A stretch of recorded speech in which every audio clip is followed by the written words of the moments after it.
I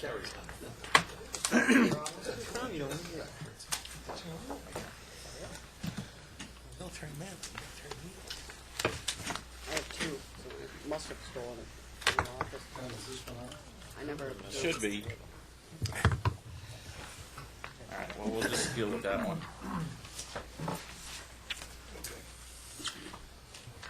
Good afternoon, everyone. My name is Jim Walsh. I will be chairing today's meeting, and I'd like to introduce our fellow commissioners. Douglas Kellner. Gregory Peterson. Around the table, please. Todd Valentine. Kimberly Galvin. Paul Collins. John Conklin. Tom Connolly. Dave Limis. Joe Burns. Anna Savitzer. Bill McCann. Bob Brown. And guests and who and what you're representing. Norman Green, Commissioner, Chautauqua County. Dennis Ward, Commissioner, Erie County. John Perry with the State Board. Terry Graves, Election Operations. Amy Almo, League of Women Voters. Jessica Langer, Capital New York. All right, thank you, everyone. I have noticed it's 11:15, so please don't believe it. First item of business, vote to approve the minutes of the February 4th meeting. Motion? So Second, all in favor? Aye. Opposed? Carried. Unit updates. Executive Directors Robert Brem and Todd Valentine. Well, the petition season has started. Petitions for Congress were circulated, started last week. And that filing period is due the first week in April, 7th to the 10th. And then we'll go from there. We still wait for approval of the budget on April 1st. In the meantime, administratively, we've been clearing out existing bills to close out this year's accounts. So that's taken some effort from a lot of people reconciling tribal documents and interagency bills.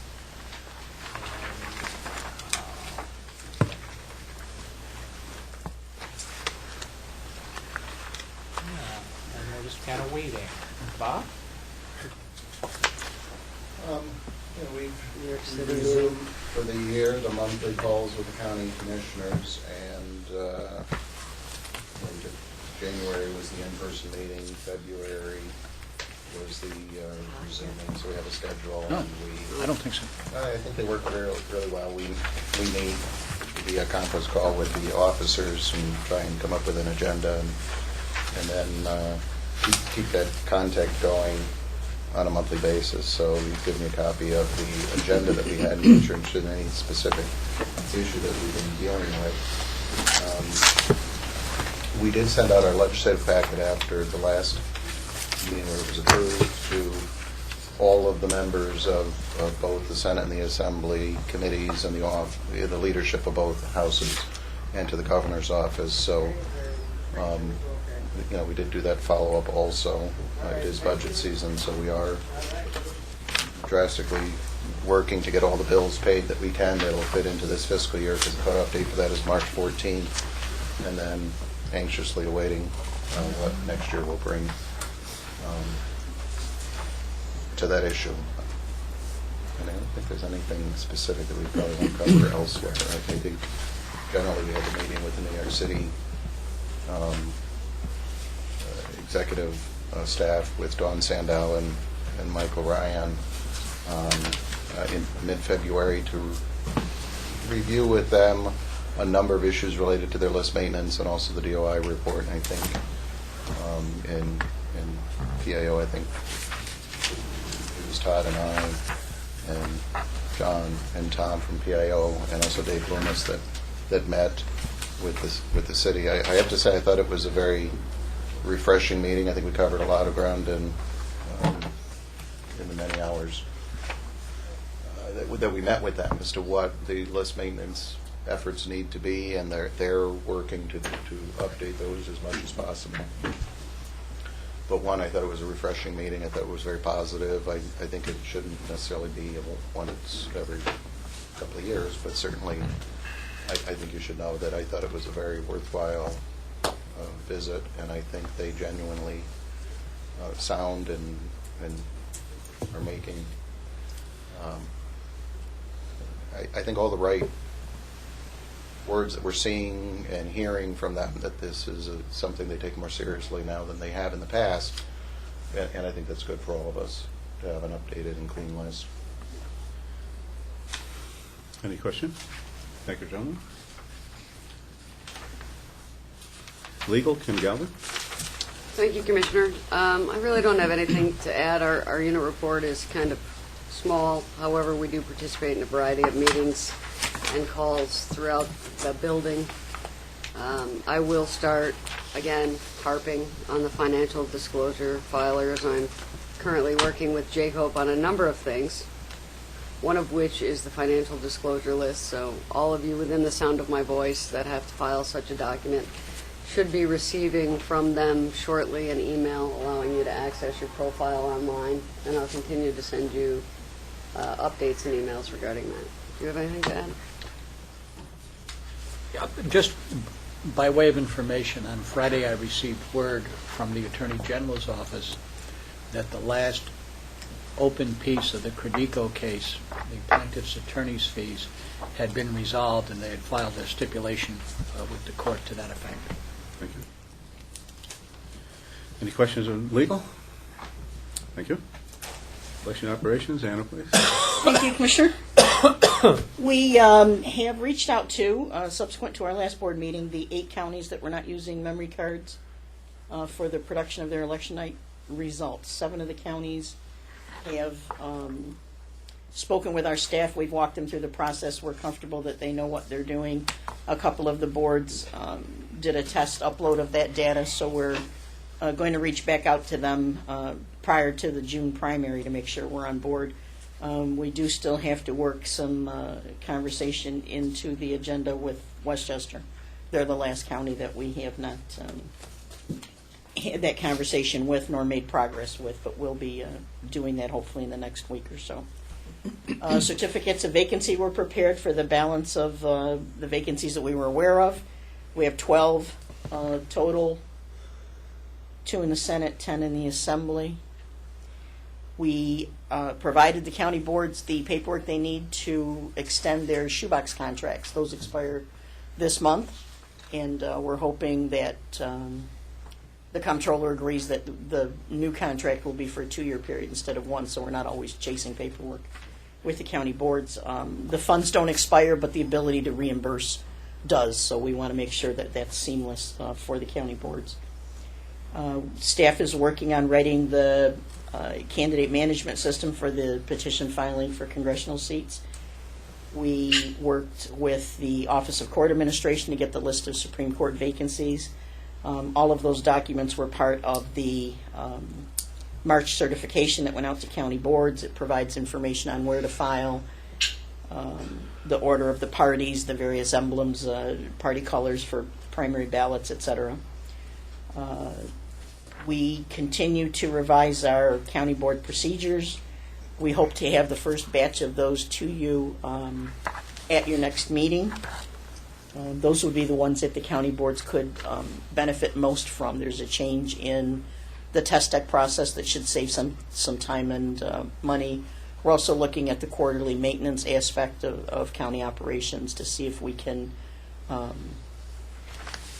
work through that and not make it any more burdensome. Our counties are conducting more elections. Hopefully more counties are using scanners to do them, so their pre-election work really serves to constitute a periodic maintenance process. So that's one of the big changes that we're hoping to have before you. We are awaiting the ES&S upgrade. We don't have it yet. There is a revised timeline in your board packet. We are expecting that software this week, so this is off from this timeline that was originally submitted, but it's still within our reach to get this done in a timely way. We've prepared our own test cases. We're ready to do the functional testing, and one of the aspects of that functional testing will be the public testing. We'll be inviting all of the ES&S counties to come to Albany to do that if they want to participate in that aspect of the functional testing. We don't have anything other than what's in our written report beyond what I've just shared with you now. Joe, do you have anything? Any questions? I thought we would we're going to discuss the Presidential Commission report on election administration and how it affects the operations or how their recommendations can be applied for improving the operations at the county boards of elections.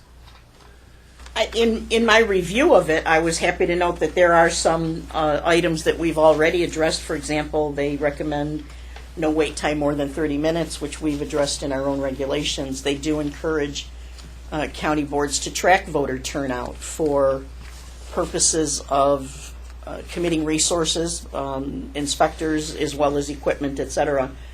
We've been urging our boards to do that. We've provided sample forms and a process for them to do that. It could be something as easy as simply noting the public counter number on the scanner every hour. And we'll be urging the boards to do that again in the June primary, but more importantly in the general election, being that it's a statewide year, so that hopefully they can develop some quantitative data that will serve them moving forward. You have to start at some point. You can't just take this number and invent it out of the clear blue sky. So we're hoping that boards will see the value of that. We have, they recommend for purposes of managing activity within a poll site, mapping of where equipment is, where paths of travel are, et cetera. Again, we've urged our boards to do that. It's one of the items that's in the equipment management and facilities guide that we've given our county boards. There's some software available. Putnam, Rockland, and a few other boards have purchased that software to create floor plans, diagrams, where the power is, where just logistics, where the bathroom is, where the accessible entrance is, depending upon what kind of poll site you're using. The purchase of that software is reimbursable through the shoebox program, and it's been very helpful in those boards that are utilizing it. Others have simply done a mock-up, by hand of poll sites. Other boards aren't doing anything at all, so we're hoping that we can get more boards into following that recommendation that the commission put forward. They do raise the issue of school not being in session on Election Day. That's something that is in the Election Commissioners Association packet. I don't think it's in ours, but we're certainly supportive of not having students in schools on Election Day. But we'd certainly like, from my own perspective, the school boards to follow their own advice. If the school is vulnerable on Election Day because there are members of the public coming in, then it is equally vulnerable on school district election days. There is a school of thought that says our elections and our participants are somehow more dangerous to the students that are in the school, and that's just not true, nor is it fair. So I would only add that when they make those comments, they consider their own elections and make those in-service days and open up the facility, which everybody in the community could make use of. Posting sample ballots, making them available on websites, etc. We've been working with our boards, made presentations at conferences, etc., to make sure that they do that, but we'll be following up with our tip list for election preparation and make an issue of that as well. I'm not quite sure why they recommend that ballots should be reduced in the length of the ballot and the complexity of it in a presidential year. If the ballot's confusing, it's confusing all the time, not just in a presidential year. I think they're really unless they're looking at first-time voters and presidential voters I only. think they're talking about states that have long numbers of ballot questions. And it's a presidential commission, isn't it? I understand, but I would make the point that if your ballot is bad, it's bad Right. every I time you agree. issue one. So we need to That work was the on that. major source of the delays in Florida, was that they had 10 propositions on the ballot. We do need to deal with lines. New York City certainly has issues with lines. Some of our other counties did, but they did because of an anomaly, a voting system breakdown, or one of our boards ran out of ballots, a board we're all very familiar with, that kind of things. But the EAC is doing a webcast of how to manage lines in the polling place. I shared that link and the opportunity to register for that with the city board, with Mr. Ryan and Ms. Sandow and Ms. Perkins, so I'm hoping that they'll participate in that and we'll have our staff sitting in on that as well so that we can take their best ideas and share them with the county boards. Tracking wait time, we do ask our boards to do that. It's one of the questions that they have to answer in our annual reports. So we are collecting some data on that. If it becomes anything significant that we can share with you that is meaningful, we'll do that. But right now, those reports are still coming in, so we're still looking at the data and making sense of it. The states, one of the recommendations was a statewide curriculum, which obviously we do in New York. We've shared those directories with our county boards. We do that regularly with the new commissioners, make them aware that there is a state curriculum for training, suggestions for tests. There's a lot of interest in testing in the DOI report. There was as well from New York City. There are a lot of ideas on the purpose of testing. I'd be happy to talk about those offline if anyone's interested.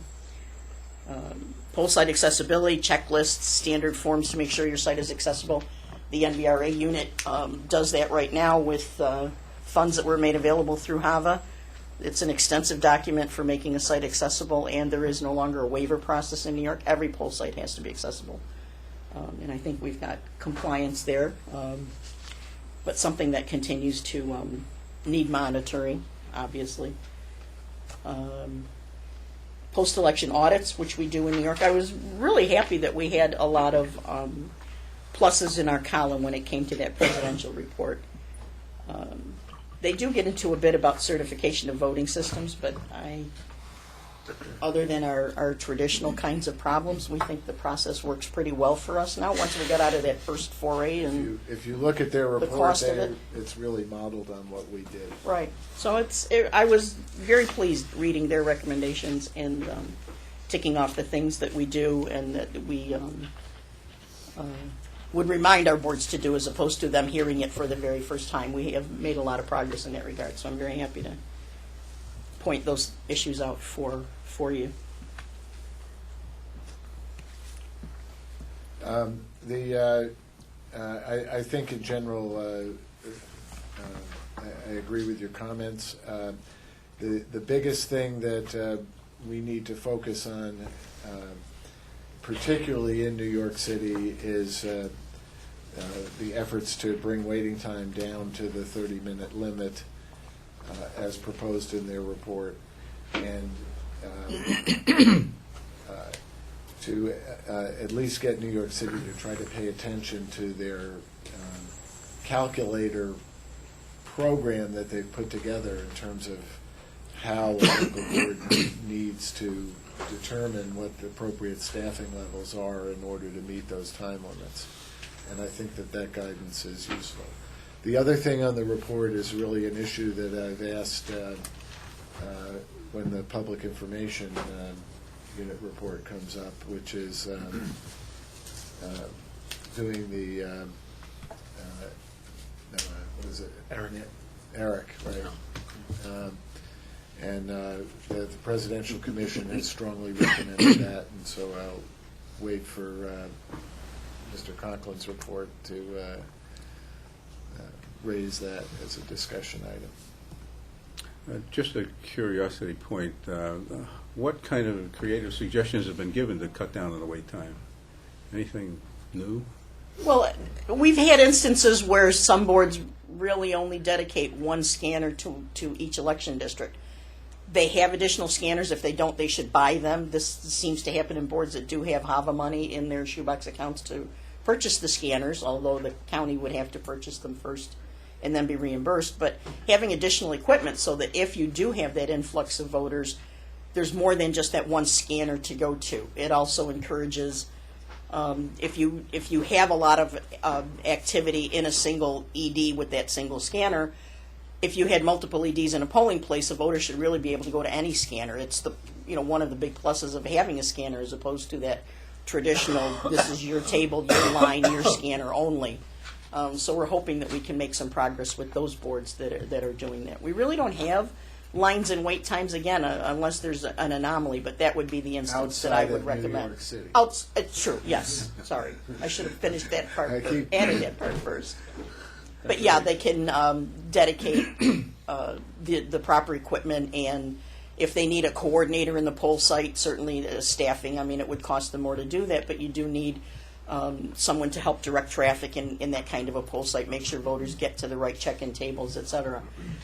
Someday, if we ever get around to working through those parts of the election law, you might even be able to dedicate staff. You can have X number of poll workers to open a poll site, rather than look at it on an ED by ED basis, look at it as a poll site unit.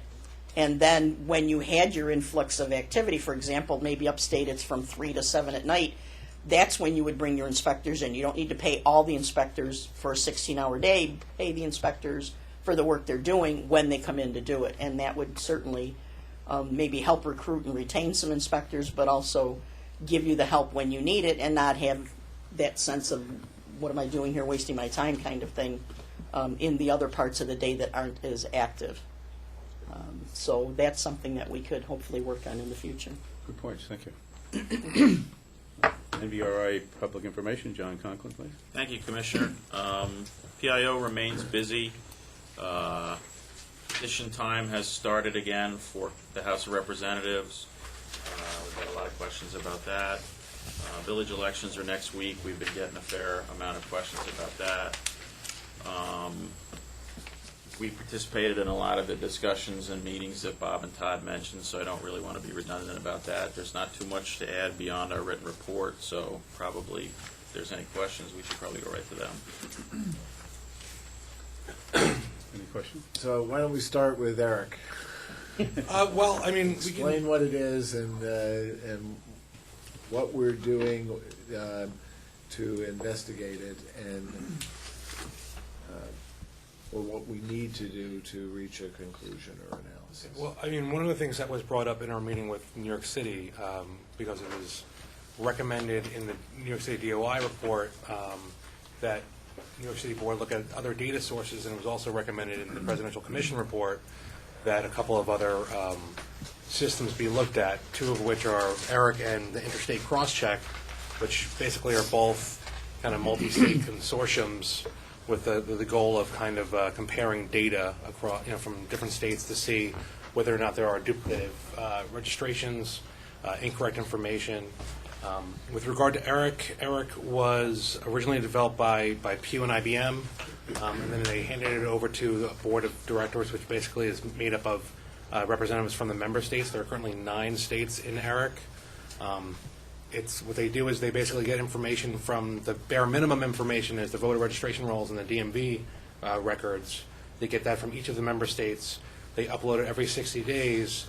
They compare it to the different states to see if there's any matches or any kind of updated information, and then they return that information back to the states. The states who are members of ERIC then have to take the information as far as the people who have been identified as either eligible to vote but not registered to vote, or that may have inaccurate information, and they have to reach out and contact those people or those voters to try to either correct the information or provide them with the information that they need in order to register to vote if they're not registered already.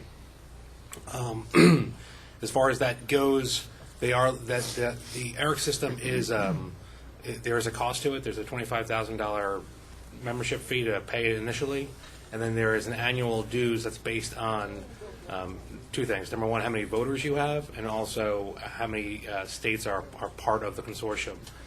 Half of the annual dues fees is based on the voter population, and the other half is split amongst however many states there are. So the logic from their part is that your annual fees will go down because as more states come on, the cost will be split across more states. ERIC uses, like I said, the bare minimum is voter registration rolls and also DMV information. They compare it with the NCOA list.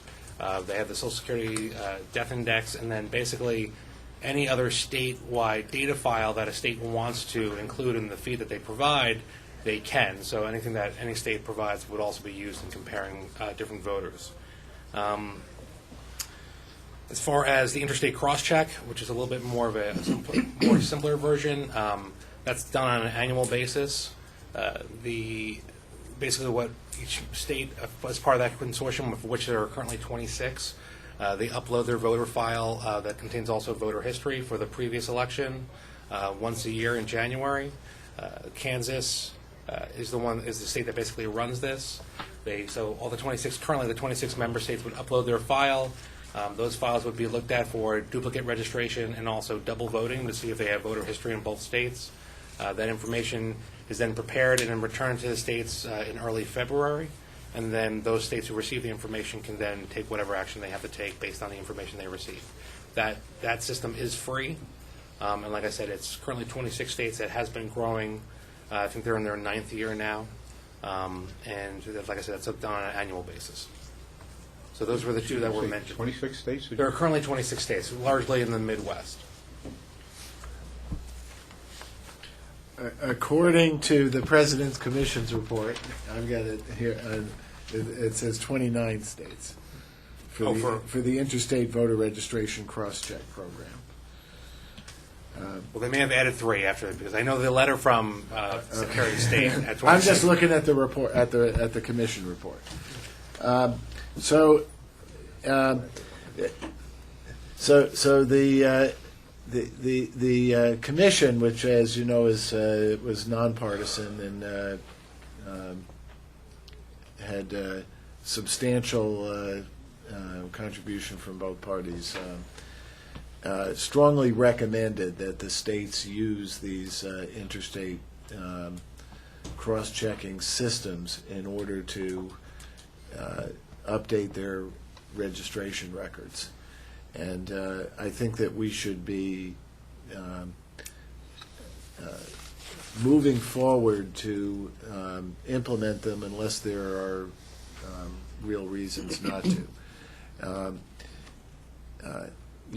My understanding is that the interstate cross-check system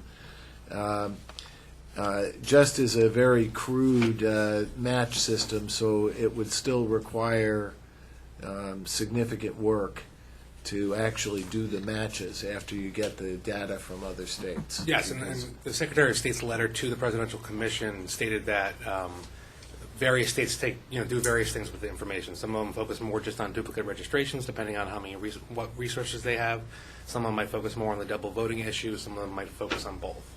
So it's really the cross-check is a lot more simplistic rather than ERIC, where it's just basically upload your information once a year. We'll give you the results back, and then you guys can pretty much free to do what you want to do with it, based on whatever the state's decision is. And the feedback that colleagues in other states who are using ERIC is that ERIC really does all the work for you, and that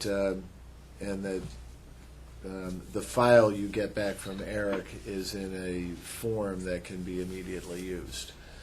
That doesn't require further checking and matching the way the interstate cross-check system does. But I would like to, I think that this is an important recommendation from the Presidential Commission in an area where we're a little bit behind the curve right now, and that I would like to ask the staff to more carefully review each of these projects, analyzing the pros and cons on New York's participation, and that we make a careful decision soon, but that we make a decision on whether to join each of these programs. So I think, what I'm calling for is a project for the staff to actually look at each of these systems and decide in a report to the commissioners, yes, we recommend to do this, or no, we don't agree with the President's Commission that this isn't right for New York, and to explain why. Okay? And whose responsibility is the $25,000 fee and the annual dues and whatever else comes? The state's facility is, the $25,000, the initial membership fee, just to become part of the consortium. That's a one-time fee. The annual dues are, obviously, would be the state. I was informed by the ERIC staff that, I guess, Pew, it's public but not necessarily confirmed, that they're looking to do some grant funding to cover the cost of each member state's first mailing out to people who are identified as not, registered to vote or have inaccurate information. But basically, otherwise, the cost is burdened by the state. No fees going back to the counties in any fashion on this? Not based on the membership agreement from Eric. I mean, that's obviously, right now, it would be a direct cost to us as a state. One of the benefits from Eric, it would help implement the mandate in the election law that the State Board of Elections develop programs to reach out to unregistered voters. And the Eric system, because of the way they do the matching, would provide a list of eligible voters who are not registered.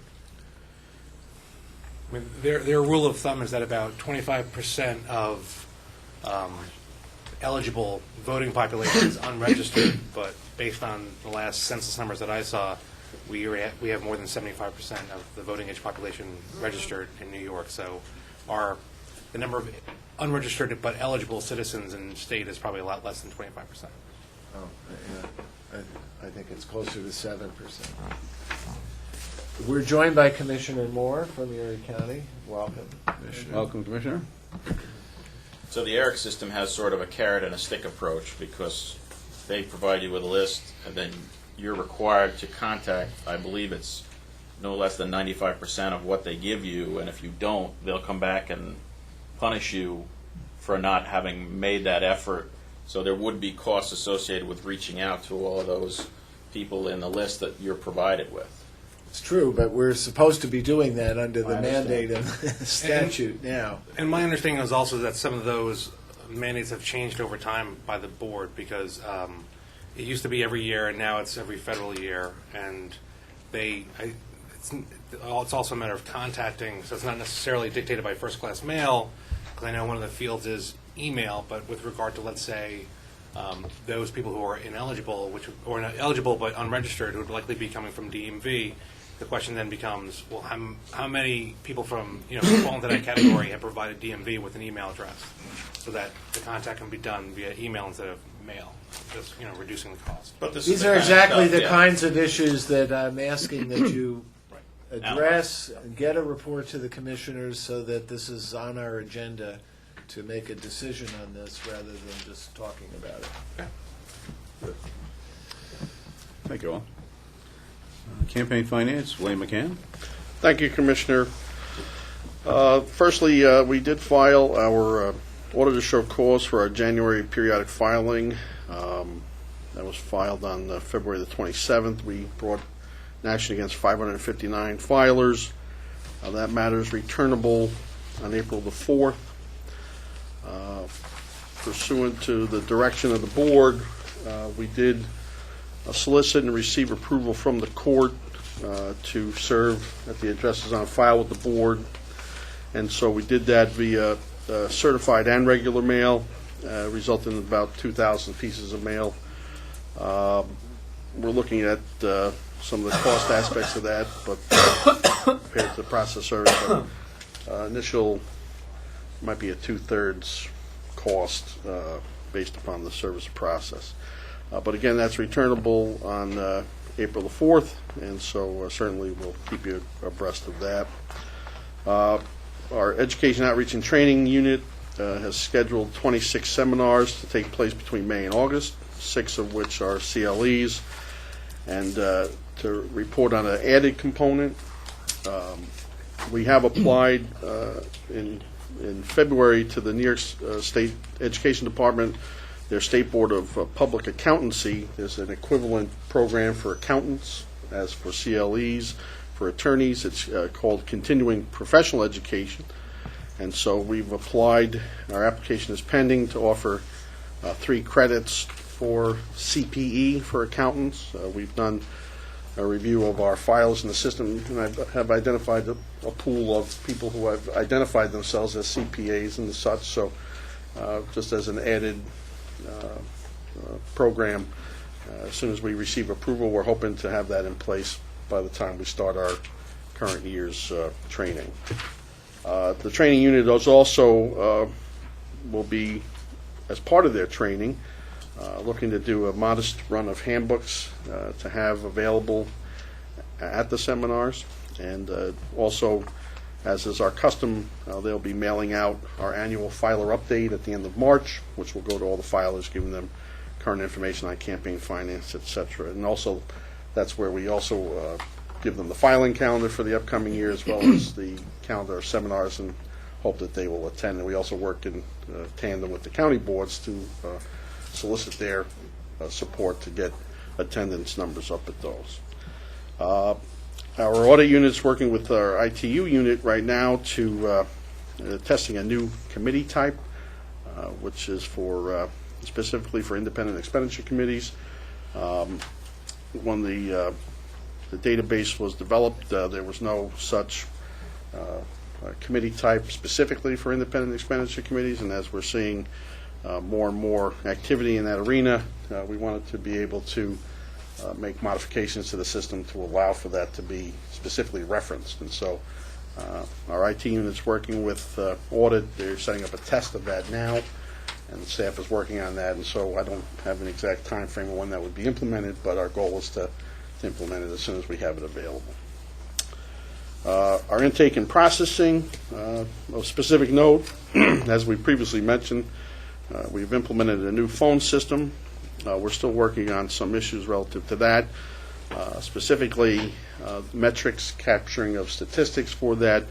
In our old system, we were able to track and monitor the number of calls, call times, staff assigned, hold times, abandoned calls, and things like that that would go directly towards our use of the system and our ability to assist their callers. We're working with our admin office, who's working with the phone system folks to see if we can get some accommodation and update on that.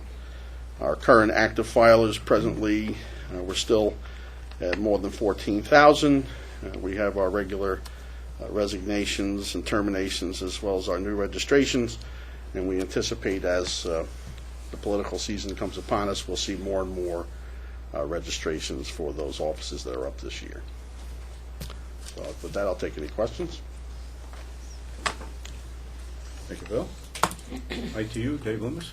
Thank you, Commissioner. I don't have anything to add to my written report, but if you have any questions, I can answer them.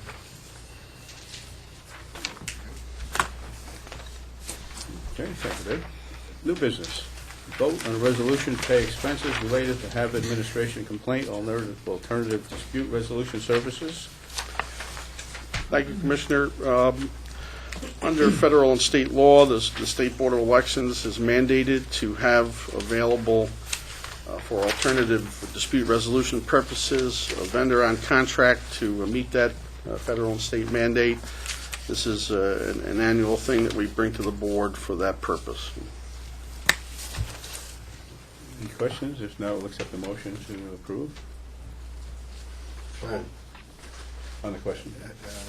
Has there been public bidding on this contract recently? No, we work with the Office of General Services. As you know, Commissioner, when this was first bid, we had worked with the Attorney General's office. We have a unique circumstance, whereas we needed to be able to provide these arbitration services around the state in a specific way under the statute. And so at that time, under HAVA, we worked to identify a vendor who would be able to provide those services. We worked specifically with the Attorney General's office because they had a vendor in place, Nysboe, which is the New York State Alternative Dispute Resolution Association, because they handled the lemon law and those matters across the state. The other vendor at the time was the American Arbitration Association, and the costs, as the review showed, were significantly higher for that. As you also know, we have this contract in place to meet the mandate, but we have not had any institutional need as of yet to avail ourselves of those services, and so it's basically a hold contract to be in compliance. But NYSBE is a very reputable organization. Again, they can offer the services throughout the entire state. and they were highly recommended by the Attorney General's office, and so we fully anticipate that should the need arise, they'll do a great job. On the motion, all in favor? Aye. Aye. Aye. Carried. Next item, discuss access to ballot images. Commissioner Conlon? I think this is now the fourth time I've raised this issue at the commissioners' meeting. The last time I went into a long discussion at our November meeting. And since that time, the Committee on Open Government has given a written opinion that essentially agrees with the analysis that I've been previously giving, which is that the ballot images and cast vote records are subject to FOIL after they have been permanently preserved in accordance with the procedures set forth in Election Law 3-222 and our own procedures.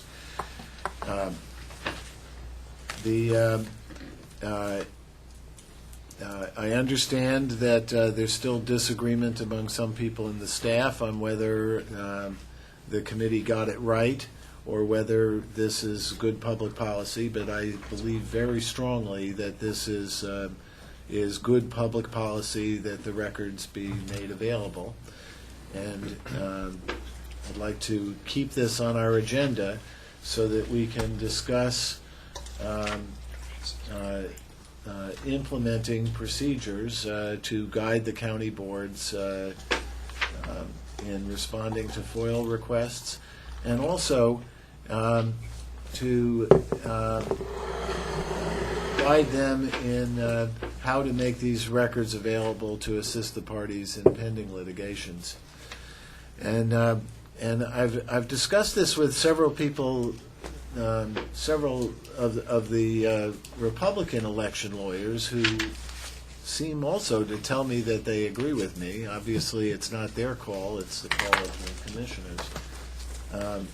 But I really do think that we should press this. I mean, to me, there are four key values in election administration: uniformity, accuracy, transparency, and verifiability. And making these cast vote records available through a uniform policy strikes me as advancing all of those key values in good election administration. So that everybody has access to the information and can use that information in an appropriate way. And in the long run, we'll all benefit from that. So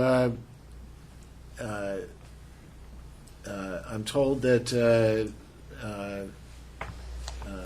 you're not ready to actually do anything on this today, but I'll let you speak for yourselves. I'd really like to press this matter forward so that we Let me just give you establish a my policy. initial thinking on it. Commissioner, I respect your analysis, and I respect your opinions on a lot of what we do here. And this one, although I frankly I would disagree with you. One of the things you miss on that list of things that we're responsible for, or elections are all about, is some degree of finality. When an election is over, it's nice to know that within 3 months, 6 months, that we have a winner of that or decision on that particular election. This type of thing opens the door for the continuation of, like, ad infinitum of looking at every single vote and did 1 megapixel or 2 megapixels on a particular ballot mean such and such, and did we really interpret the voter's intent? This is really covered by 3-222-2, and and they have said basically, and that's the statute, which, by the way, I would have difficulty in saying we should overturn that. If the legislature means to do that, that should be up to the legislature to turn that around. Saying that you have a copy of a ballot is really saying the same thing as you have the ballot, just backdooring it.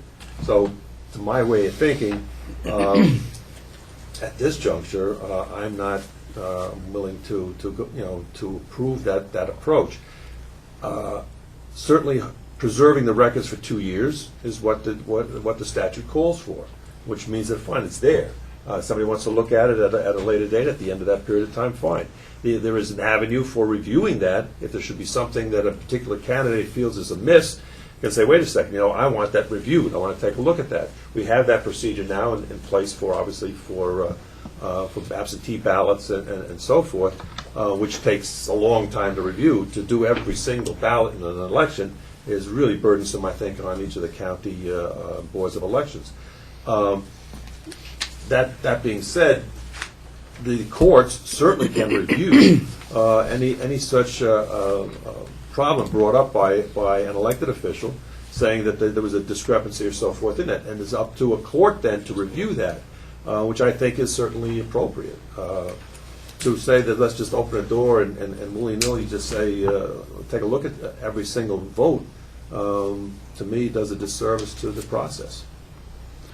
I'd like to join with my fellow commissioner here. I'd feel more comfortable personally if the legislature made a change or if a judge had made a change. As a matter of fact, in my county, we have a situation that fits this like a hand in a glove, and I think this will go to a judge, would be my belief. I'd be very surprised if it doesn't. Hopefully that would be very shortly, but I think I would feel more comfortable if the judge decreed that here's the interpretation, here's the court's opinion, and here's what you live by. As is often the case, we can often find people who give one opinion, another give an opinion, both of them sound believable, both of them sound realistic, but someone has to break that tie, and I think we're at that point right now. Commissioner? On the issue of finality, the statute of limitations is still there, that challenges to certification have to be made within that time, so that releasing the records doesn't change the relationship to finality. In terms of the statute, as the Committee on Open Government has also indicated, the statute does not say that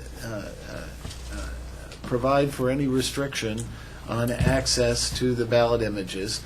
The reason behind the statutory provision on access to the original ballots is to prevent or to preserve the chain of custody of the original ballots. And indeed, the statute does not allow election commissioners to look at the original ballots either without a court order.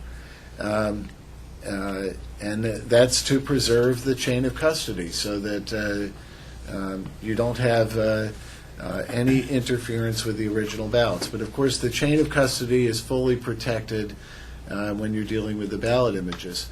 And in terms of the litigation, it actually switches the burden in litigation to the attorneys for the parties if they are given access to the ballot images, because then they can be the ones who have to spend the time-consuming process of going through the ballot images to find where there are errors, where the cast vote record doesn't conform to the ballot image.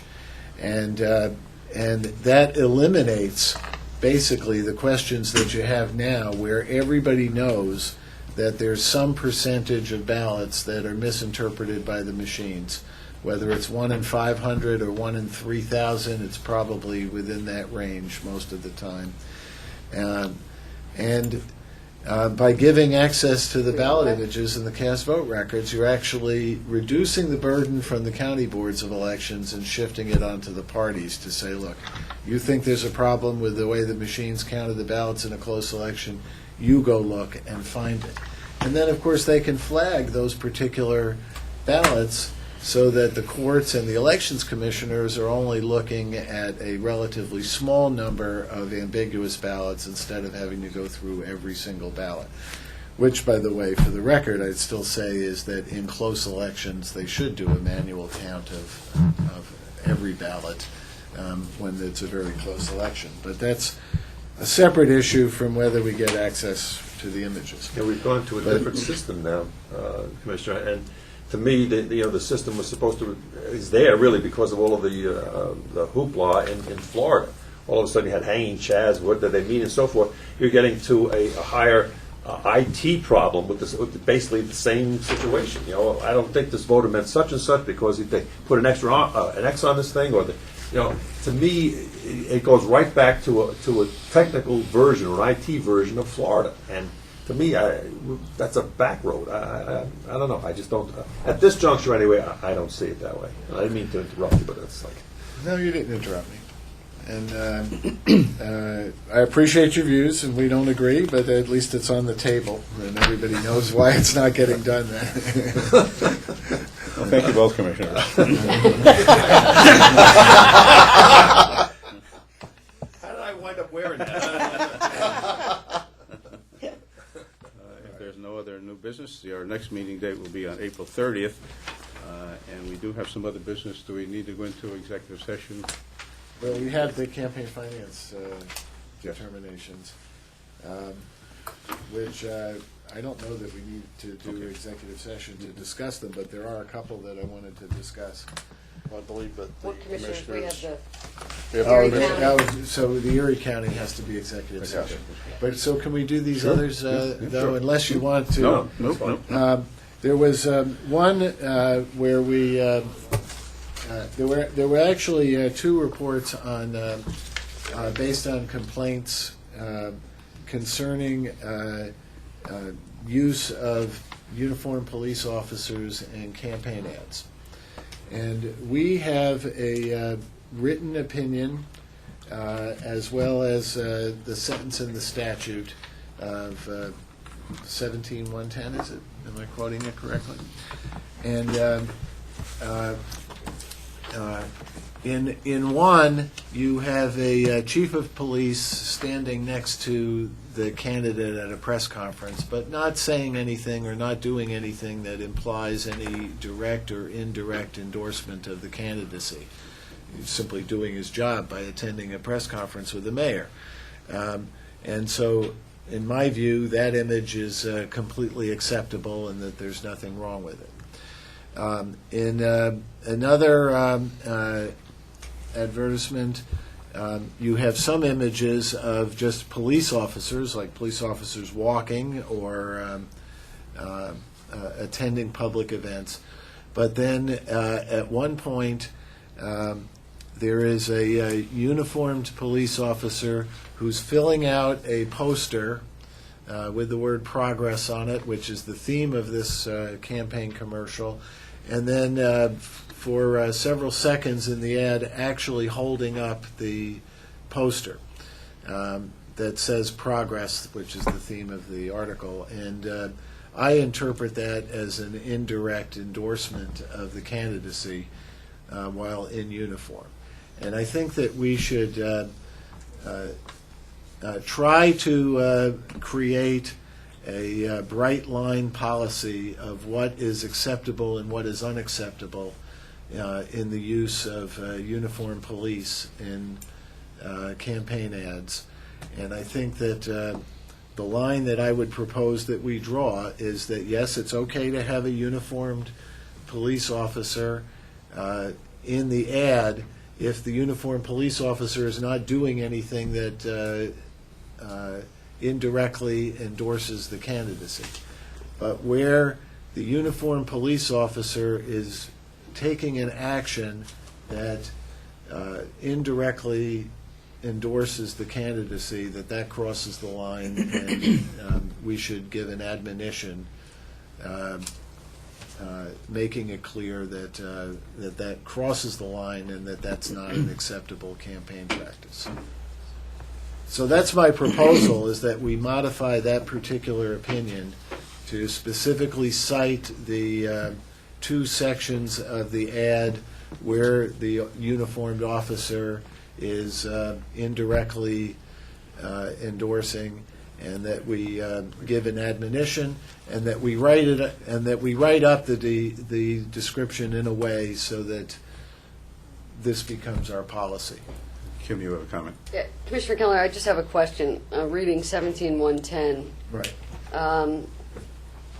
Or in any manner, directly or indirectly, in aid or against any political party organization.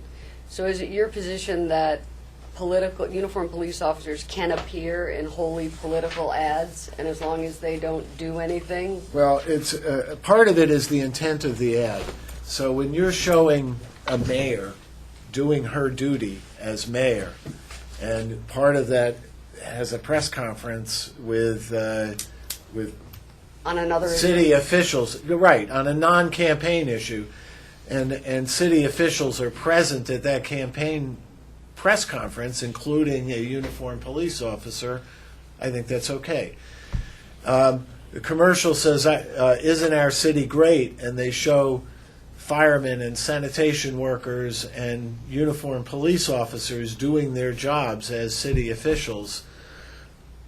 That's fine, because there's nothing in that that suggests that the firemen or the sanitation workers or the police officers are endorsing the campaign.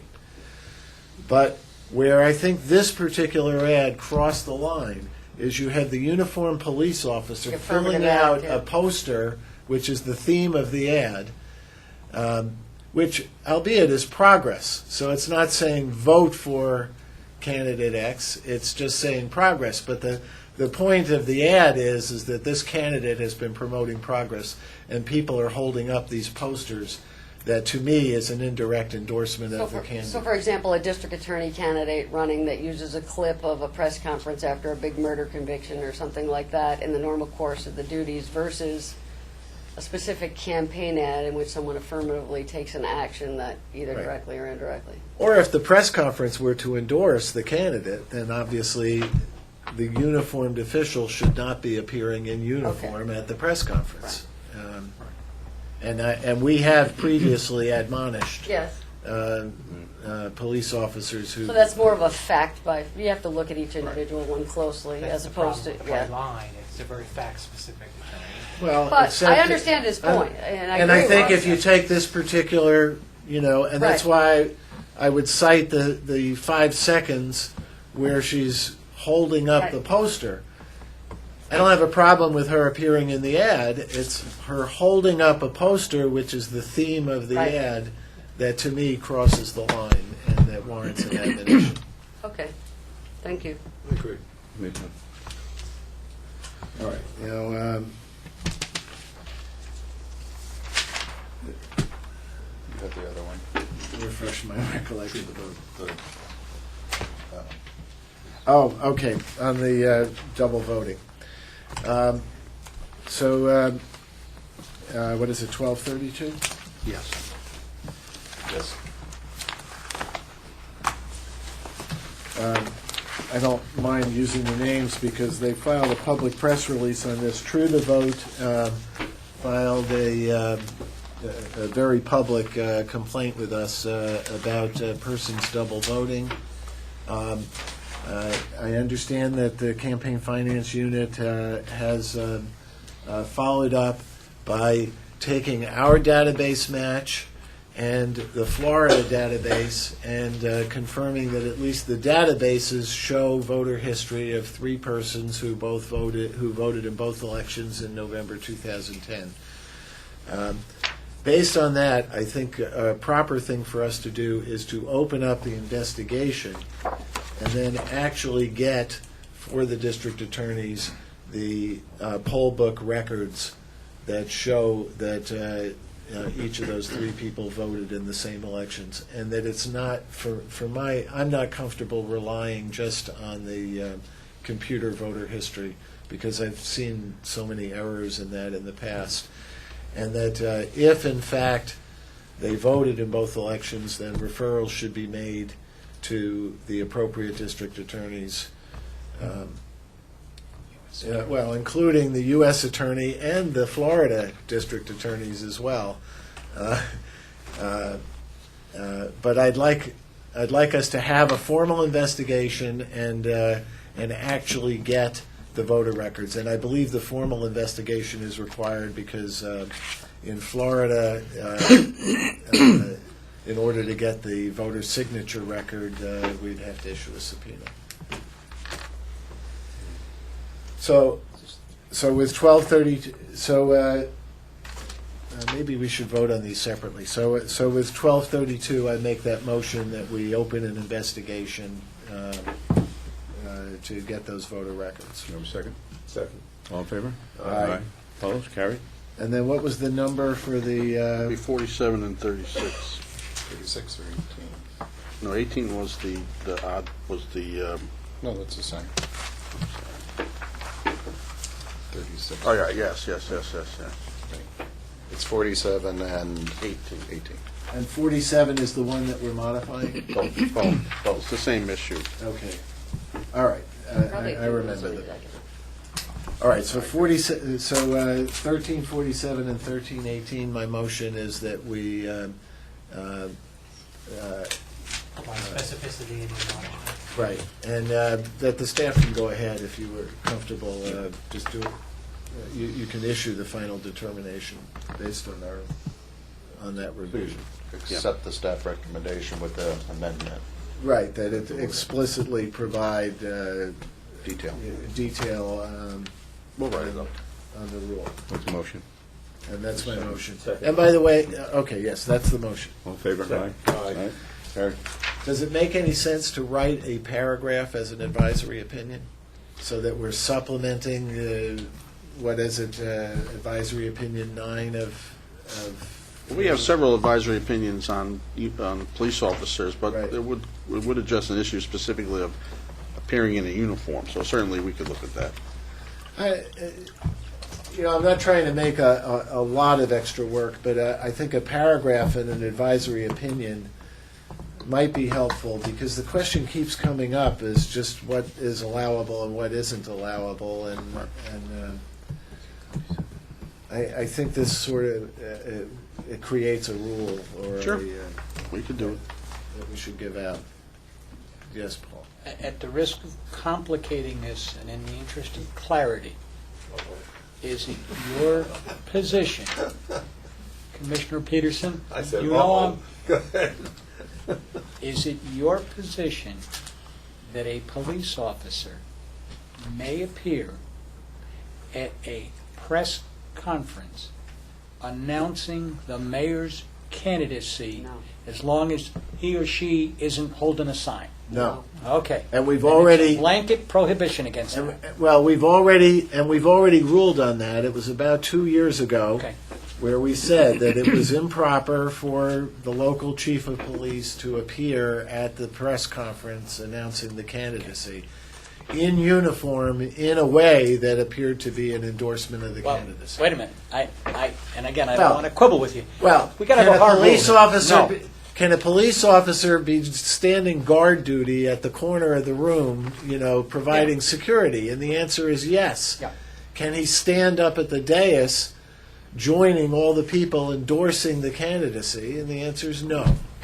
So I if he's think there that in his that's- official capacity for security, Oh, you're getting too far. He can't endorse. He can't. Right, the- We'll Right, come it's up the with act of running. We'll come up with a proposed And to language me, provided to the board. showing police people in an ad that's a feel-good ad about all the wonderful things the mayor has done and deserves re-election, showing police doing their jobs. But knowing, of course, that in order to get that photograph, you have to call them up, they have to appear, they have to do all those things. It is a coordinated effort. I'm not sure that that's, Unless it's stock photo of some other thing. well, that's my point. And if it looks like stock photo, even if they showed up saying, yeah, we don't mind appearing in your commercial, if they're doing their jobs and they're not doing anything that suggests an endorsement, that's okay.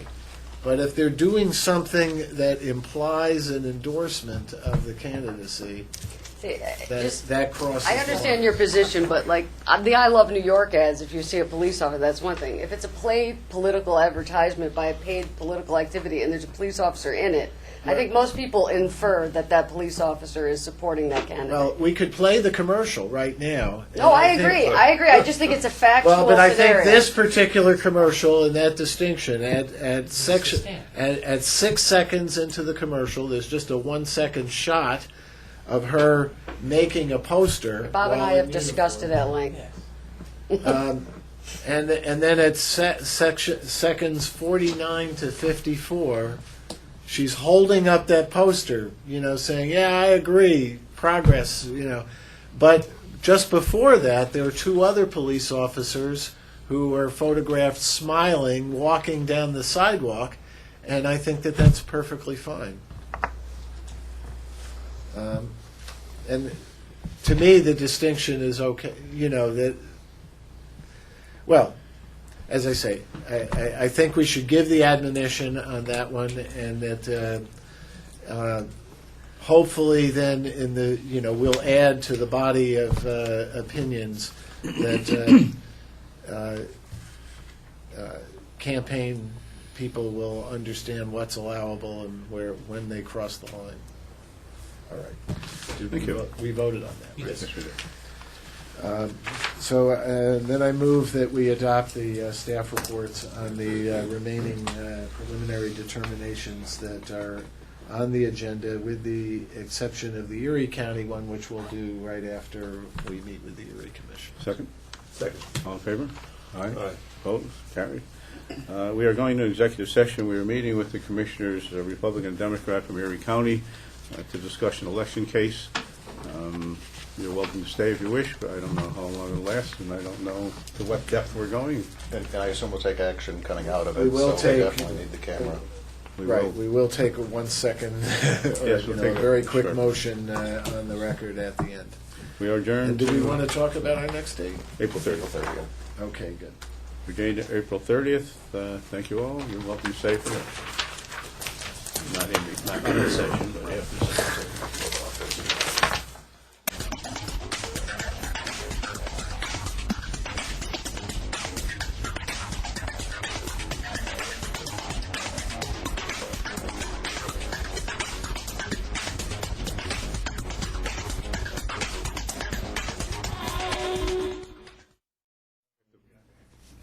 To address this issue of... You're on live. You have to vote to come out of. Yeah. Yes, it's live.